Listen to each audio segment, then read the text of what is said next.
Unu arallee alhamdulillah guyyaa sadii moofa keessatti mana argatte. Rabbiin gartee wati gartee xabbuleessaa dalate tamtee si'achi dalate. Rabbi isaa kafaluu biyyoo tana biiftuu tana nama hamaaran se'e arrammoo garuu mana keessatee qulfii fuutee jaartii wardeetta kan jedhee itti dhugachite jechuudha. Kanaafuu maaliin godhaan mana kana keessa lafa osoo namni dararamu osoo namni dhibamu osoo namni dhukkubsatu osoo namni rifeensa irraa buqqisee nyaatu obboleeyyan keenya kanaafuu if qabeetiin jira abshirmanatti dhiisaa insha Allahu ta'ala tagartee furmaate warri jettanii gartee koomentii barreessanii ni jirtanii viidiyoo gartee wardaan gadhiif jirti haa ta'u ammoo viidiyoo biiftuu jalatti biiftuu bira dhaabbatu furmaate bira warri jettanii jirtanii sanii fi obboleeyyan keenya nuutu keessa jira nuutu magaalaa kana keessa jira namni gartee itti jabduudhaa furmaate osoo hin ta'in mixiyoo rifeensa irraa buqqiftu tanamni dhagarreef ta'a. Assalamu alaikum warahmatullahi wabarakatuh. Maatii YouTube channel Wardaa Oro ilmaan Oromoo kabiyya keessa jirtanis kabiyya ambaa jirtanis kaamantii kiristaanaa hordoftanis kaamantii musliimaa akkasumatti kaamantii waaqeffataa bakka jirtanitti nageenyi rabbii isin biraa jiraatu obboleeyyan kiyya. Arra eenyu biratti hin argamaa gololcha biraa jira. Akkumaan viidiyoo tana dura arra gololcha biratti hin deemu jira. Isaanillee wal dubbifnee gololcha gaa asitti bakkaan hin jiru kanatti ol deebi'uudhaaf duraan afaan baaru ture. Hedduu gammachuu guddoo na dhagame. Namni haalaan anilleen gartee cinaa dhaabbatu kan innilleen na cinaa dhaabbatu kaniin akka obboleessaattis akka saahibaattis abdadhu biyya tana keessatti rabbii gaditti eenyu jira gololcha isinillee ni beeytan magaalaa tana keessa maal akka hojii godhaa turres ni beeytan garuu waa xiqqishonaa fi wardaa jidduu san wardaa yoo na dhufte maa'u rakkoon mana gartee haaree ammaan tana itti galu jiran kanaaf waa bibbituudhaaf magaalaa fa'aa keessa jirti. Yoo dhuftees gaamiilarra kufeetumaan araarfadha jechuu barbaadeeti.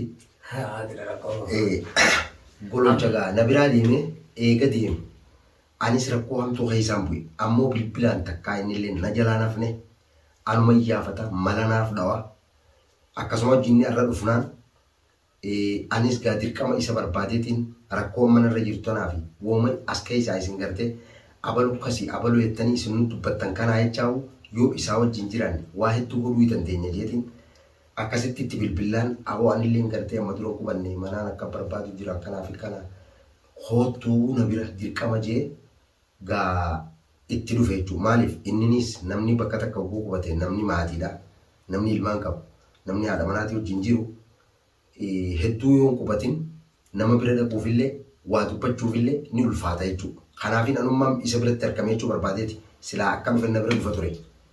Kanaafuu gabboleeyyan kiyya hordoftoota mee salaamtaa gaafadhu. Assalamu alaikum warahmatullahi wabarakatuh. Jirra jirtu hordoftoota fi kabajamtoota jaalatamtoota ilmaan Oromoodha. Ashama harka fuula kan nuti adda addaa qabatan. Nuti kan sana bakka jirtan salaamtan tiyyatan jaalalaa kan hundarraa bukkate sin biraa geessu sin jecha eegaa hordoftoota kabajamtoota kiyya adda bannee jira. Nagaan walitti dachaane alhamdulillah rabbil alamin baga rabbiin nagaa waliin nu deebise nasru saahiba kiyya golaartii Oromoo qaalii fi gaarii fi kabajamaa nama adda bannee jirra. Yeroo gaa'inni na bira jiru sodaata kan qabu gootummaa akkaan isarraa calaqqisaa narraas calaqqisaa maaliif jennaan yeroo waan arganne waliin diina gartee dhoowwataa turre magaalaa kana keessatti shoora guddaa taphataa turre jechuudha. Yoo lolaan dhufnes shiftaa qaqqabuu yoo taates warra fayyaa dhabe wallaan yoo taates obboleeyyan kiyya warra rakkoo keessa jiru hundaa'u rabbii wajjin rabbii nu gargaaree du'aa hin teessan bira dhaabbatte nama hedduudha rakkoo keessaa baasaa turre jechuudha. Golaartii wajjin. Maaliif jennaan karaa deemnaan aluma faana deemaa jechuudha. Yeroo barbaadetti bakka fedhe bira dhaabbadhu jennaan na hojii dhaabbataa ture. Gartee hagan asii gaddeema kana uleen isaanitti banamtee turte alhamdulillah rabbil alamin ammoo walitti deemnee jirra. Obboleeyyan kiyya bakka ittiin hojjetan dhaabbachuudhaafis qophiirra jirraa jechuudha. Kanaafuu ilmaan Oromoodhaa saba Oromoodhaa kan rakkatanii fi kan gartee fayyaa dhaban bira dhaabbatuuf hiisha keenya fi humna keenya afaan keenya sagalee keenya bira dhaabbatuudhaaf qophii teenya xumurree jirraa jechuudha. Arra anis kalee fi dheengadda kan hunda mana namaatiin jira biiftuun jira waan ta'eef asumaanu biiftuun mana nuu kareessite mana kanatti efa gallee booda nasruu ifitti yaamee jechuudha. Nasruun akka nan bira dhaqullee waan fedheef anammoo jalqaba saahiba kiyyicima waan taateef asumatti gama keessatti waan nuti bobbooqomne wal mari'annee yaada tokko tokko wanta barbaanne jedhee mana kiyyatti as yaame amma dhufee na bira jira. Asumaan fuula keessa duratti gaa waan gartee fardiidhaa waan na dhibde waan inni keessa jiru burjaajii xixiqqoo takka keessa jira.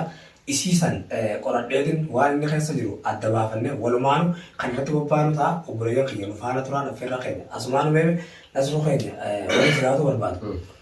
Miciyyoo mana kan kee jirtu san haala dhukkubsachaa jirti. haala maraatuun itti deemu jirti. Maraatuun amma tanamni akka keessaa amma maraatuun eegtan silaa gosa gosa. Aku gara-gara rifeensa murtee kana jira lafa keessi obbolee. Silaa sun ni hammaatte. Hidha jirti hidha harkuma siituu ni ammallee isiin nama ciniin dalagaan. Miti yoo nafaan isin dubbattu miidiyaa irratti hoggan argamaan isin dubbattu yaadni dalagante jaartii ta'e keenyaatu jirti. Qoy na dhibeen wayi sareen tireente. Saree nama biiree jettee hoggamaa saree nama hireente. Nama saree hireente hoggaa gartee bultii afurtama ga'e akkamitti akka saree sanitti guyyaa nama nyaatan. Namni wallaahi. Allah. Awas tuh berulang lagi, itu gargara. Kun beekama. Itu apa contoh, yang lu lihat aja nara. Mana jenengan, lu di biaya kan agar dia marah tuh tanah apa ya teh. Wallahi gua. Nabi fahir, alhamdulillah, Rabbi nama Yesus jelas doa itu sini nara le. Amu antakah hara isi kira dia najet tan ragoren be aku. Nabi no boleh salah kau, nabi no boleh tidak kau. Hinong kau. Wami itu tanamnya sivini mereka. Wah itu tanah tuh ada deh. Aku mah tuh itu. Wah miyo tanah TV, maratum miyo tanah TV, maratum magara tanah wadah dia juga. But ina meme citi miyo tanah, yo nanti udah nes. Citi tanah kau citi berarti milalamma. Gafa ati asirra kutusan. Bar warra hijas piranki takkana bote ti ati gol. Wah kapan ya sesi jura. Lalu gambar dia piranki nenjirto. Womor ganti ya lalu piranki nenjirto. Piranki mana zaman. Anak itu piranki tak ada dalam itu deh. Acuan itu sesi ni mana ada. Oso anak masyakil sendiri jiru. Anak tu mati jauh biar hijai kami tak kiti. Fifi jiru. Michiyon tu sok kita rufte. Anjar sisi kan lembia ko jar sisi khenna wa be ka dum mawri tille fajine jira yero na bira ruftu gujalam gana bira bulte bota da jar sisi kun dala bira jalas de me dala sadi afri lo wajide bara ga sam da ka te ta ta sisi tani arge ngira baga da so ga sam yo da din hacha fa insan police yi ma san adi ma aisi hamida ha oi hamida hamida ti ya daga ini bisa kan pulau biasa nih. Sani. Sah, darah yo lah. Pada ramah perawatan nggak boleh darah yo. Mijon tuh amata toroba. Isa tuh jangan tanah bebas. Ilmu boleh sa khilaf boleh. Mau bek kamarami. Mijon tuh ilmu wajib lah nih beka. Ilmu wajib apa nih? Amata toroba mau mal bijetan aja. Amat toroba kan? Wan dalai itu wal rakhani ti. Bijeti garte ganda tera. Mana jalan? Aku bang kau ya. Mana sababa masyakila wala godani dirgin golgoran kana acha eda isma miti jontum ka isad ala jala deme malaka isini fiddi inni dalaga ngam malaka isi ana rafu khana miti jon ni kama sejarah lu kan mahalin dunia tis na perbo balage na khatati jane hannan itu hannan amma ga bakka garte jarti nama jala deme tille kabani ada banisa kisah Koi, akan itu mana kan kira kan bukan deh, mana ini? Tanah sim jira. Nafi sim ganda. Ganda wali ganda. Open namni ganda. Boleh itu mati jalan kan.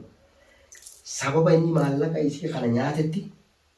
Ni tume, ni sokite. Deme berbeda dengan kayak zahar kabe galce. Galce mi, ni tume malle. Mana tumnan, khatir banget. Nabi rufte mere. Nama bijeti jar kan deh rufte rakota nanti mana. Gujala mo kuontu ilmu tu bisa te warasani bibi teganta hal musafara tu bisa kan berkenaan nak tiga mana lego gue kana samal thatani eten intelti busum matang garagali mijo mana bil te tu ganda ramaro gurgura lagi miskin gurgure alam te ne kadu bidaya araba han saate ro garte isawo jinal kan isawo isa ilmu isa rara mana kana bidaya araba saate dalade o kabidate Yero ini tuh mana sanggup gurih kef, mali ada nih bro. Amma kami yo, hai. Operasi apa? Gimana tuh jiru hangumu jiru kana, akamin nanti nu gak beda maisin. Akasih tinggal. Lagi orang tuh mawa kaya gitu mana tuh? Gak juga. Jarti nagal caji dua. Gafsan yang kaman khetivi, mana khetivu, single cuta aja. Iya. Ambutu itu jauh facas mereka tuh selama mana jauh rabe, sabab isi tanah rapi mana nanti bisa. Pakar mana nanti jangan jadi miskin. Akasih tin. Manguddo ergate tun obboleessuma isaatiifi an obboleessi ta'uu eega siin bare malee obboleessi isaatiifi manguddoon nama biraati ergate ni haasoo inni mire Niin godhaaf yoo galte haa galtu piippii banjamaa. Inni gaarsi. Jaarsi. Akkas taate gaaboon galchuun jeen. Kannaa maali diddiidhaadha. Ammachi garagaleetiin asuma kanaan dhawaa isaa quban qabne yoo kaa'u. Kannaa moo? Kan inni ajjeesaa. Sijjee torbaadha. Yuboo. Akkasitti dhufanii icciitii yaala. Jabaadha wayidha. Haddaati. Icciitii boosii jeesuu ta'a gubbaan bakka dalagaa ta'eetiitu harka jedhanii aliin tokko warra isaa hojii ture naa hime jechuu rifatee. Anaa guyyuu ife eegaa dalagaa irraa mana galu ilmoo tiyya fuudha. Ufan qabaa yoo agartee gaa kaameeraadhaan keetiin jira.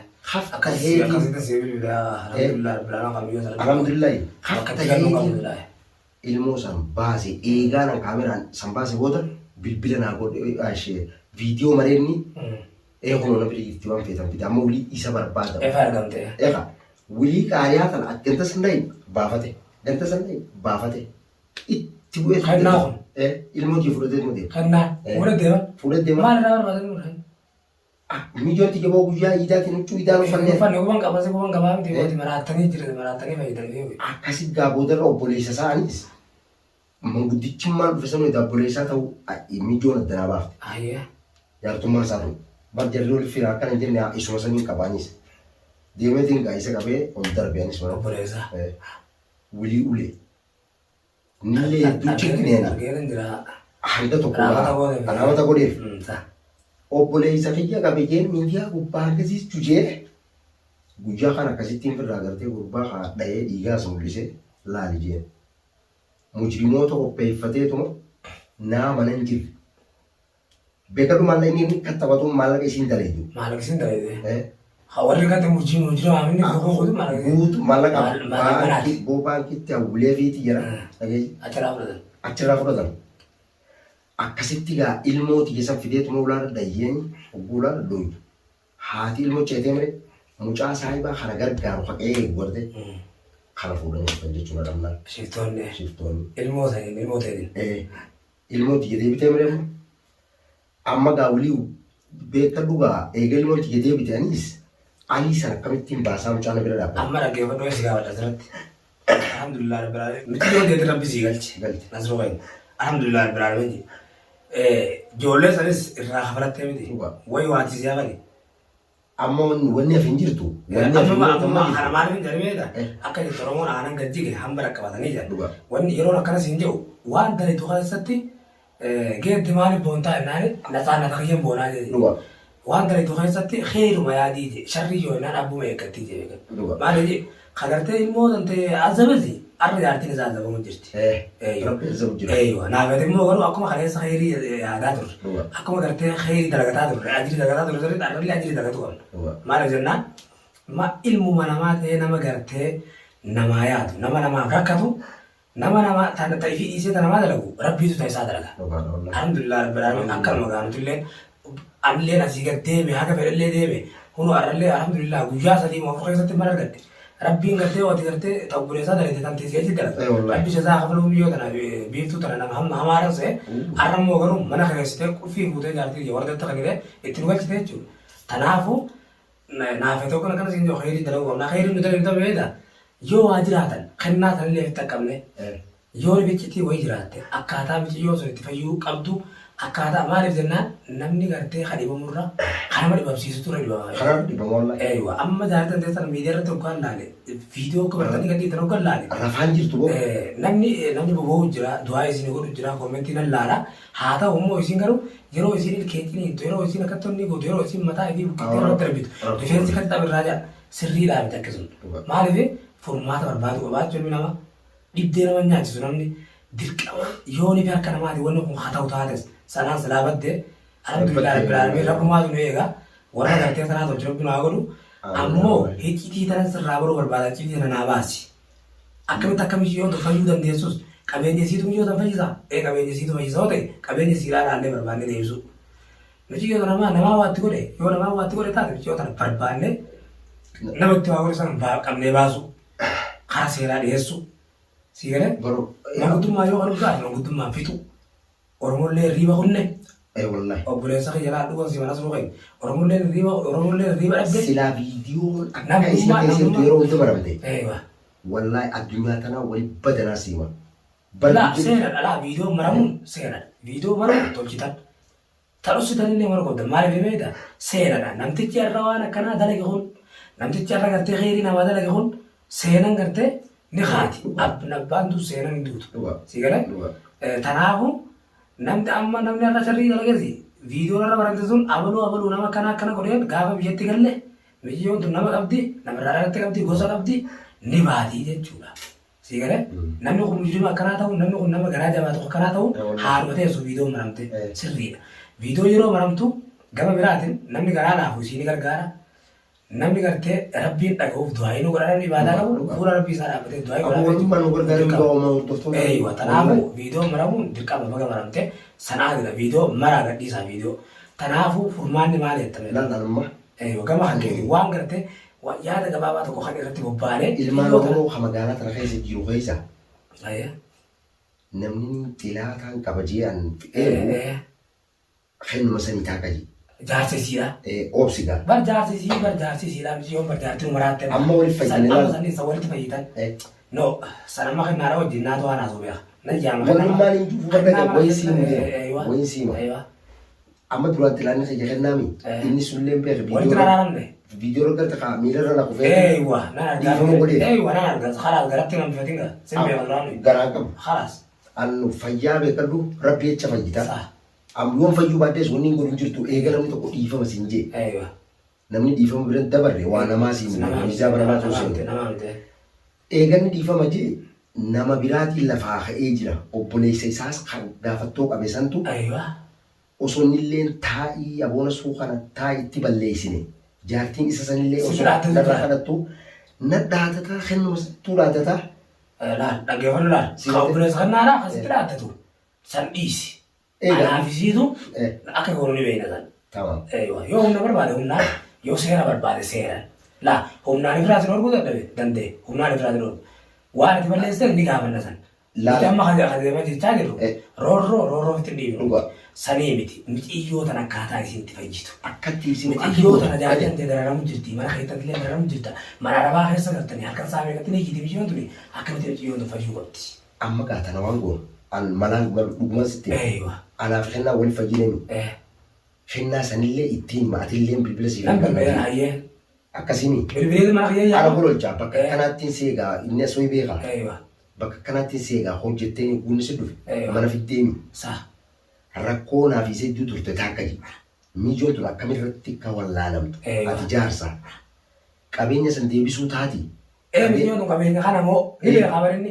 Nama isaa wal dhaba qabu ni jira. Namni gartee sanaan baddee jirti. Haasidaa jira. Miijoon sun maraatuun isiidhaa namarraa adda.